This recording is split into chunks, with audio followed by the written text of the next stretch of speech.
Book of Ruth. Naomi moved away from God's people to a place called Moab. Something very, very sad happened. Her husband died, and then another very sad thing happened. Her sons died too. Naomi was very sad. Can you make a very sad face? Poor Naomi. Naomi decided to go back home. She told her sons' wives, Ruth and Orpah, to go back home to their families. Orpah was very sad and returned home, but Ruth said no. Let me hear you say no. No! Ruth would not go. She stayed with Naomi and would not leave her. Ruth said, "For where you go, I will go, and where you stay, I will stay. Your people will be my people, and your God, my God." Together, Naomi and Ruth traveled all the way to Judah to the town of Bethlehem. Everyone stand up on your feet.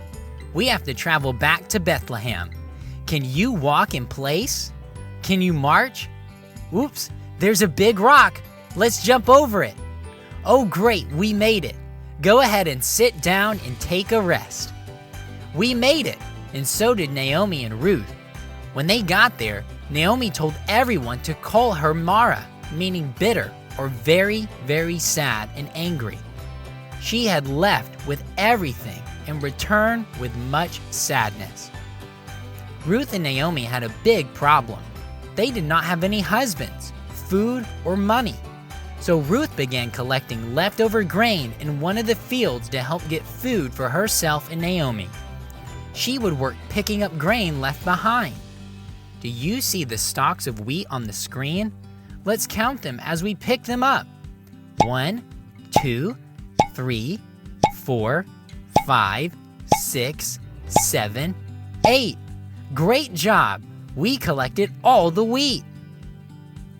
The field Ruth gathered grain from was owned by a man named Boaz. Boaz was very kind to Ruth and made sure she and Naomi were taken care of. Naomi had a plan.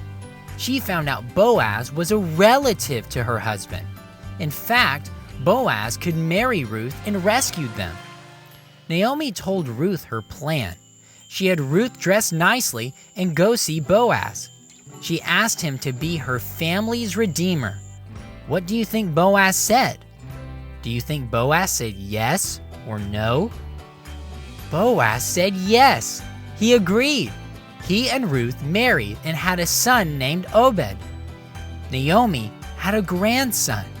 She was overjoyed with the new baby and how God had provided for her and her family. God showed how mighty He was even when there was much sadness. He was always with them.